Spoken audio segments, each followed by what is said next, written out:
This is a fan-based parody. All rights to the Poirot TV show are reserved by ITV. All rights to the Poirot novels, on which it is based, are owned by the Agatha Christie estate. Hello, and welcome back to another episode of True Crime Fiction. For those of you new to the channel, what we do here is we take crime fiction TV shows and movies and turn them into a true crime narrative. This way you get to enjoy the tension of a true crime show without all the gory details. Remember to like and subscribe for more intriguing adventures. Now enjoy the show.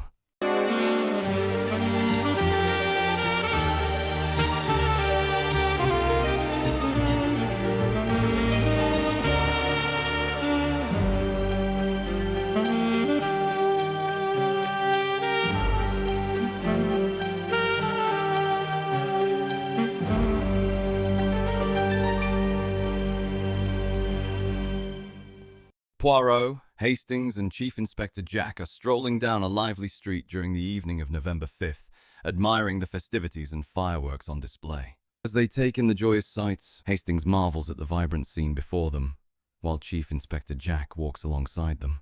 Suddenly Hastings, unable to resist his penchant for grim observations, proposes a possible gruesome outcome for the night's events.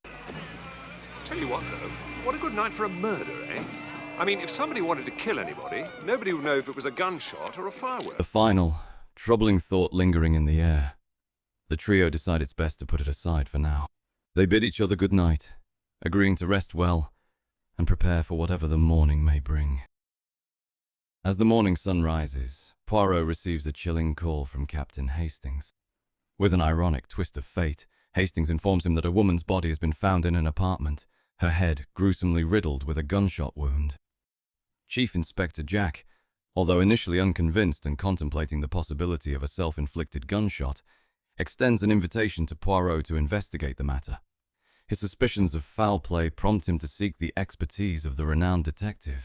Upon arriving at the ornate double-story house, more accurately described as a mansion, owned by the deceased, if someone had truly shot themselves, one would expect ample prints, yet there was a notable absence. However, as Poirot's attention-grabbing sniffing diverts the group's focus, the investigation takes an unexpected turn. Although the interruption is short-lived, the discovery of a broken cufflink by Chief Inspector Jack further exacerbates the suspicious circumstances. The small but significant item adds to the mounting suspicion surrounding the case. As the scene unfolds, something amiss becomes evident. The positioning of the body seems normal, but the fingerprints on the gun are unusually lacking. As the examination of the crime scene continues, Chief Inspector Jack uncovers another detail: a broken cufflink. This seemingly minor clue adds to the growing suspicion at hand. Poirot, ever meticulous, takes note of even the smallest detail, such as the clean blotting pad. Although it may not be crucial, he makes a mental note, unwilling to overlook anything. With little else to go on for the moment, our detectives decide that the best course of action is to have the body taken to the morgue for further examination. Meanwhile, they turn their attention to the friend, Miss Plenderleith, wearing a tall, plain red dress and with dark, curly hair. She reveals that she called the police due to her friendship with the victim. Miss Plenderleith explains that the two women were so close that she could sense something was amiss when she returned home and found the lack of a note from Mrs. Allen. Explains that she met Mrs. Allen while traveling abroad, and after seeking a flatmate found no better candidate than her. She notes that Mrs. Allen was indeed married, her husband's death occurring approximately 2 years into their marriage. According to Miss Plenderleith, the deceased's husband was unremarkable and not worth recounting. As lights a cigarette to calm her nerves, she shares that she is engaged to Charles Laverton West, an MP from Hampshire. With the police free to search the house for clues, she also provides further insight. Mrs. Allen was unquestionably right-handed, making the position of the gun all the more puzzling and suspicious. As Poirot steps out of the house, he finds Captain Hastings waiting, looking somewhat disheveled and preoccupied with repairing his car. Poirot's annoyance is clear, since Hastings was assigned the task of gathering information and evidence, but it seems he has given more attention to his vehicle than the investigation at hand. Though Poirot's annoyance is evident, Captain Hastings explains that he has indeed been productive in his own way. He's discovered a local child named Harry, who has witnessed some alarming events. Hastings describes him as a rather well-spoken boy, eager to share his observations. This is Mr. Poirot. How are you, Gov? I'm Fred Dog. You can call me Freddy. Hello, Freddy. Freddy's got the goods. Did you see something last night? Well, Miss Allen, she went to the post box about 6. About 9:30 though, a car pulled up. Standard Swallow Saloon. Rubbish, really. But it looked smart. A man got out. He was about 45, well set up. Military-looking gent. You've seen him before? Yeah, a couple of times. Dark blue overcoat, toothbrush moustache. He was in there for about an hour. I saw them come out together. So you saw him leave? I don't miss much, Gov. Then you heard what they said, of course. Yeah, he said, think it over and let me know. And she said something, and then he said, so long. And the way they talked, they were friendly, yes? Can't always tell what else, can ya? But they seemed all right. You didn't hear what Mrs. Allen said? Nah, she was sort of round behind the door. Now, look here, my boy. I want you to answer my next question very carefully. If you don't know the answer or can't remember, you just say so. That clear? Ask the question. Which of them shut the door? Mrs. Allen or the gentleman? I think the lady did. No, she never. It was him. He pulled it to with a big bang and then got into the car really quick. Yeah. Here you are, my boy. You seem a bright kind of shaver. Here's sixpence for you. That's very kind of you, sir. But you couldn't see a way to making it shilling, could you? Go on, clear off. Poirot begins his day not with a focused start on the case, but rather taking a rather different approach to start off his morning. Instead of diving into the investigation, he has Miss Lemon dictate a letter to his local dry cleaners, though a bit more concerned about the media response to his fiancée's death than the event itself. Mr. West's grief appears genuine, yet he seems more troubled by the possible negative attention the situation could attract. Unfortunately, the visit is cut short by an urgent call from the Prime Minister for Mr. West, preventing Poirot and Chief Inspector Jack from delving any deeper into the conversation. However, before departure, Mr. West does offer some valuable insight by confirming that the deceased, Mrs. Something I've been meaning to ask you, Poirot. What was that you were sniffing at in the room when we first examined the body? Sniff, sniff, sniff. You got a cold, have you? No. I always thought the little grey cells were in your brain. Don't tell me your nose cells are superior to everyone else's, too. By no means. It was merely cigarette smoke. I didn't smell cigarette smoke. No more did I, my friend. There were 9 cigarette ends in the ashtray, 6 of them gaspers, 3 Turkish. Exactly. Your wonderful nose cells knew that without looking, I suppose. I assure you, my nose does not enter into the matter. My nose registered nothing. But the brain cells registered a lot. Well, there were certain indications. Did you not think so? Chief Inspector Jack, still puzzled by Poirot's cryptic answer, accompanies him to continue questioning Miss Plenderleith. On their way, the Chief Inspector shares some interesting insights that have eluded even Poirot. With this new information, they head toward Miss Plenderleith's home, determined to uncover more clues. The Chief Inspector reveals an interesting detail. Mrs. Allen had withdrawn $200 from her bank account on the previous Friday and another $200 the month prior. This revelation adds a new layer to the investigation, raising questions about the woman's financial situation and the possible reasons behind the large withdrawals. The Chief Inspector continues his revelation, noting that the total sum of Mrs. Allen's withdrawals is quite substantial, especially when converted to today's currency, roughly equivalent to $24,000. The sheer amount of money withdrawn from her account suggests a significant financial commitment or possible financial instability. The Chief Inspector explains that Mrs. Allen was indeed a well-off woman, but the large sum of money she withdrew from her account exceeded her apparent means. The fact that such a significant amount of money couldn't be accounted for further heightens everyone's suspicion, raising questions about its purpose and destination. Returning to Miss Plenderleith, Poirot and Chief Inspector Jack have to deliver a shocking update. The investigation has now shifted to a murder case. When informed of this devastating news, Miss Plenderleith is clearly shaken. The realization that someone wanted to harm her friend deeply affects her, as she deeply cared for Mrs. Allen. Miss Plenderleith finds it difficult to accept the reality of the situation, expressing her desperation for it all to be just a nightmare from which she can wake up. Her denial shows the depth of her grief and shock at the thought that her friend has been murdered. Initially struggling with the concept, Miss Plenderleith gradually adjusts to the new reality and expresses her willingness to assist in any way possible, though she admits feeling uncertain about her ability to make a meaningful contribution to the investigation. When Chief Inspector Jack mentions the name of the mysterious man, Miss Plenderleith finally has a face to pair with the enigma. Hearing the name Major Eustace, An army veteran who had met Mrs. Allen in India, suddenly makes the situation more tangible and real for her. Miss Plenderleith struggles to provide any concrete information about Major Eustace, describing him as someone who seemed to be a friend of Mrs. Allen, but not offering any clues that could suggest him as a suspect. It becomes clear that her knowledge of him is limited, leaving Poirot and Chief Inspector Jack with scarce leads to follow. Chief Inspector Jack proposes the possibility that Major Eustace might be behind the blackmailing of Mrs. Allen.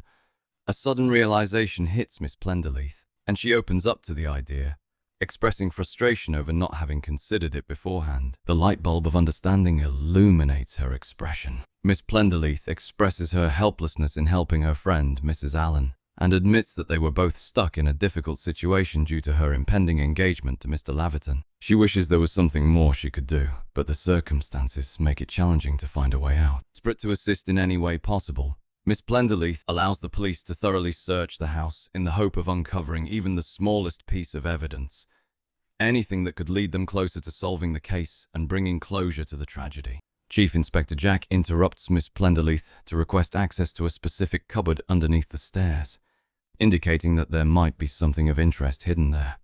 At first, Miss Plenderleith is hesitant to grant access, claiming she does not know the location of the key and attempting to convince Chief Inspector Jack that this effort is in vain.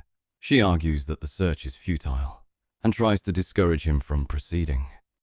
Initially unwilling to disclose the key's whereabouts, the mention of breaking down the door prompts Miss Plenderleith to quickly change her tune. She suddenly reveals the location of the key and hurriedly opens the cupboard. Initially, the cupboard appears to be ordinary, filled with the usual clutter. However, when Chief Inspector Jack touches a specific briefcase, Miss Plenderleith instantly reassures them that they should not be concerned about it.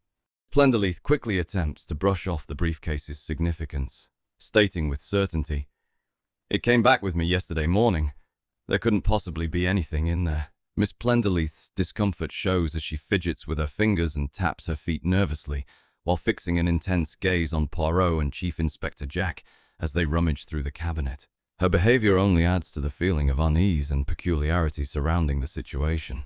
True to form, Chief Inspector Jack finds nothing unusual in the briefcase, leading Miss Plenderleith to reassert that there's nothing to concern themselves with. Rather than easing their worries, her repeated assurances only heighten their suspicion, leaving them even more convinced that something is amiss. As they depart, they add Miss Plenderleith to their list of suspects, though their attention is focused on more urgent matters for the time being. As they approach Mr. Laverton at the local pool, he is initially annoyed at having his leisure time interrupted. He expresses his desire to get on with his day, but reluctantly agrees to answer their questions. Mr. Laverton seems genuinely perplexed, still deeply attached to Mrs. Allen, and surprised that someone could even consider harming her. However, the mention of Mr. Eustace triggers a significant change in his demeanor. Mr. Laverton reveals that he found Mr. Eustace to be devious, deceitful, and duplicitous, which aligns with Miss Plenderleith's description. What stands out, however, is that Mrs. Allen herself agreed with this assessment and decided to cut off contact with the man. There seems to be a contradiction, as Harry, the local child, testified that he saw Mrs. Allen enter her house with Major Eustace. Yet, neither Poirot nor Chief Inspector Jack feel comfortable disclosing this detail at the moment. When Chief Inspector Jack brings up the subject of Mr. Laverton's whereabouts at the time of Mrs. Allen's death, he becomes quite defensive and takes offense to the insinuation. The man's reaction speaks volumes, leaving Poirot and Chief Inspector Jack to note this with great interest. Under pressure, Mr. Laverton reluctantly reveals his whereabouts on the night of the murder. He explains that he spent the evening at the House of Commons, admiring the fireworks, and returned to his house sometime between 11:15 and 11:30 p.m. As he confirms that no one let him into his house, he has no solid alibi for the time of Mrs. Allen's murder, only fueling suspicion. To everyone's surprise, Poirot and Chief Inspector Jack remain unbothered by Mr. Laverton's lack of alibi. In fact, they seem to find it reassuring, even suggesting that his absence of an alibi confirms his innocence. This unexpected perspective prompts further questions, but Chief Inspector Jack is quick to explain their reasoning. What's an alibi? So feeble, it must be genuine. No, I'm not bothered about him. It's the Plenderleith girl that worries me. Chief Inspector Jack becomes increasingly concerned about Miss Plenderleith's odd behavior, specifically concerning the briefcase she attempted to conceal. The Chief Inspector wonders why she would go to such lengths to hide the case, only to find it contained nothing of significance. This raises even more questions about Miss Plenderleith's involvement in the case. Poirot nods in agreement, also intrigued by the mysterious briefcase. Faced with a myriad of odd quirks and inconsistencies, our intrepid duo decide to pursue the only viable lead, Major Eustace. With determination in their steps and a burning desire to uncover the truth, they set out in search of the elusive suspect. As they venture into a dimly lit bar shrouded in a hazy cloud of smoke, the duo quickly spot their target, seated in a dark corner. The atmosphere is thick with the acrid smell of cigarette smoke, leaving one to wonder how anyone can bear it. Chief Inspector Jack has no trouble spotting the striking figure of Major Eustace, adorned with a distinctive white suit and a truly impressive mustache. Surprisingly, the man is rather cordial and welcoming to Chief Inspector Jack and Poirot, offering even a Turkish cigarette, a gesture that raises Poirot's eyebrow. With pleasantries exchanged, the conversation continues along the expected lines, following the usual routine and familiar pattern. Did you know the victim? How did you know the victim? Where were you on the night of the murder? Major Eustace is surprisingly forthcoming, answering that he did indeed know the victim and that they first met in India. However, he adds a curious detail, stating that he knew of Mr. Laverton but had never personally met him. This information sparks a flicker of interest in Poirot's gaze. Major Eustace continues, revealing that he is aware of Mr. Laverton's reputation, as Mrs. Allen had described him as devious, deceitful, and duplicitous, the exact description given by Miss Plenderleath earlier. This unexpected alignment of opinions between Major Eustace and Miss Plenderleath is both intriguing and suspicious. As the dialogue continues, Major Eustace relays his last words to Mrs. Allen before her tragic death. The detectives suddenly become more alert, realizing the peculiarity of his statement. Chief Inspector Jack promptly steps in to highlight the problem. Curious. I have information that you said something quite different. My information is that what you actually said was, well, think it over and let me know. Caught off guard by the detective's questioning, Major Eustace attempts to downplay the significance of his words, suggesting that it's absurd to expect a person to remember every single word they've ever spoken. However, his efforts to downplay the situation only serve to fuel the detective's growing suspicions, as his attempts to wriggle and squirm out of the situation only seem to dig him deeper and deeper into a hole. When Jack broaches the subject of the missing money, Major Eustace abruptly loses his composure, causing the situation to spiral out of control. Major Eustace reacts angrily and defensively, loudly proclaiming his innocence, vehemently denying the accusations of investing money. He claims that the meeting was merely a cover for a convoluted blackmail scheme, and that he had no intentions of harming Mrs. Allen. His heated outburst momentarily quietens the entire bar, drawing the attention of the other patrons. In a seemingly inconsequential moment, one of the detectives present suddenly requests a chance to see Major Eustace's cufflinks. This request is significant, given that a piece of a broken cufflink was found in Mrs. Allen's room, suggesting that Major Eustace had been there despite his claims otherwise. The Major becomes increasingly agitated, loudly protesting his innocence. Despite the ruckus, Chief Inspector Jack remains resolute, arresting Major Eustace on suspicion of murder. The dramatic scene brings our tale to a close. Despite the capture of a suspect, Poirot feels that there are still some loose ends to unravel.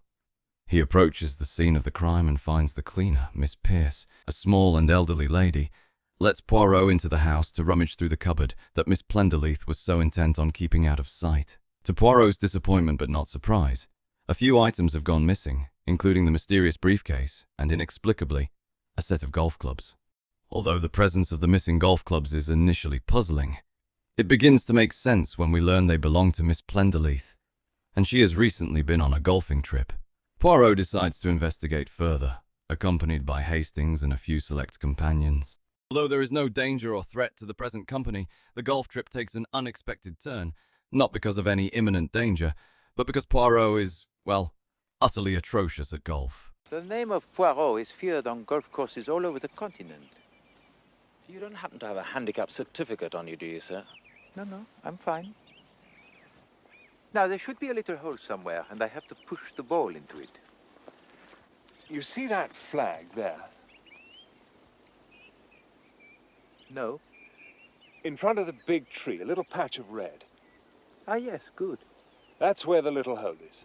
No. Despite his best efforts, he struggles to hit the ball solidly, resulting in numerous failed attempts and comical situations. As time passes, the group finally makes some progress in the golf game. But this is no ordinary round of golf. Throughout the game, Poirot has been discreetly tailing Miss Plenderleath, observing her actions and movements with keen interest. He observes Miss Plenderleith, who has been having a rather difficult day, with 3 broken golf clubs and a growing loss of patience, which doesn't align with her usual behavior. Poirot watches closely, trying to piece it all together. Poirot suspects she's hiding something and becomes convinced that she's misleading the police. By the 3rd broken golf club, Poirot is certain of one thing: Major Robert Erskine Eustace is innocent. Poirot finally catches up and manages to stay out of sight, though Hastings almost blows their cover as he isn't aware of what Poirot is doing. Fortunately, the situation doesn't escalate, and Poirot witnesses a pivotal moment as he observes Miss Plenderleith discarding the golf clubs and the mysterious suitcase that had caught his attention for so long. This final piece of evidence confirms his suspicions, and he decides to bring the golf game to a close. Poirot assembles the group, including Chief Inspector Jack and Captain Hastings, and the anxious Miss Plenderleith, who eagerly awaits the revelation of the true killer. Poirot, however, takes his time, as he always does, before getting to the point. Enjoying the moment and the satisfaction of his sleuthing abilities, he details all the finer points of the mystery, relishing in the thrill of explaining the full picture. He narrates his points to help expose the killer, highlighting 2 details about Mrs. Allen. First, the ashtray in her room lacked any signs of cigarette smoke, a subtle but important detail. Second, he mentions the placement of Mrs. Allen's wristwatch, which was on her right hand. Given that she was right-handed, this placement stood out as unusual. In the writing bureau, Poirot points out an important clue: the blotting pad had not been used. Miss Plenderleith disputes this, claiming Mrs. Allen hadn't written a letter, but Poirot has evidence to the contrary. He mentions that young Harry, a junior mechanic, spotted Mrs. Allen mailing a letter, contradicting Miss Plenderleith's claim. Poirot reveals 4 other crucial details.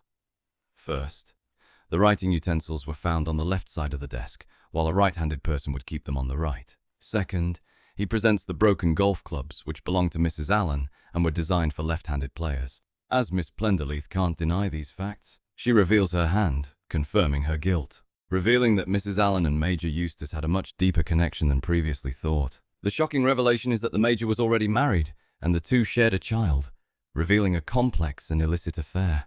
The picture becomes clearer as the motive begins to take shape. Mrs. Allen and Major Eustace had a child together, but it tragically died young. She subsequently moved back to England, met and fell in love with Charles Levisham West, an MP who later became her fiancé. However, Major Eustace, concerned about the repercussions of the public learning of their past affair, returned and used blackmail to extort money out of her. However, her love for Charles and the unbearable pain of the situation ultimately drove her to take her own life, leaving her secret hidden and her former lover none the wiser. Plenderleith, in the wake of her friend's suicide, discovered her final letter, which divulged the details of her complicated relationship with Major Eustace. Driven by a mix of grief and a desire for justice, she hatched a plan to avenge her friend, all while keeping the truth to herself. Plenderleith meticulously planned each step to deceive law enforcement. First, she destroyed the suicide note, then cleaned the gun of fingerprints and placed it to convey a false narrative. The golf clubs came into play when she decided to use them to conceal the truth of the matter. In her desperate attempt to deceive police, resorted to any means necessary. Recognizing that Mrs. Allen was left-handed, she went to great lengths to cast doubt on this fact. Knowing the natural conclusion the police would reach if her true-handedness was discovered, Miss Plenderleith worked hard to convince everyone that Mrs. Allen was right-handed, using any tools at her disposal. Plenderleith thought of everything. The left-handed golf clubs would have revealed the truth of Mrs. Allen's hand dominance, but the cunning woman used the broken cuff link to her advantage. She moved the cuff link into the room, securing the window and locking the door before disposing of the key, leaving no trace of her deception. Miss Plenderleith's scheme relied on the police following her carefully laid path of deceit. But there was one thing she had not foreseen: the shrewd mind of Hercule Poirot. While he believed Major Eustace to be a loathsome character, Poirot refused to let a grieving friend be the judge and executioner. With the case solved and a sense of accomplishment, Poirot celebrates by inviting Chief Inspector Jack and Captain Hastings to lunch. Knowing Poirot's flair for extravagance, it's expected that he'll be the one picking up the tab, ensuring a delightful end to this intriguing adventure. And that's it, folks. Thank you all for taking the time to listen. If you want to hear more of these gripping tales, make sure to like, comment, and hit the bell icon to get notified when we release more videos. Thank you again, and goodbye.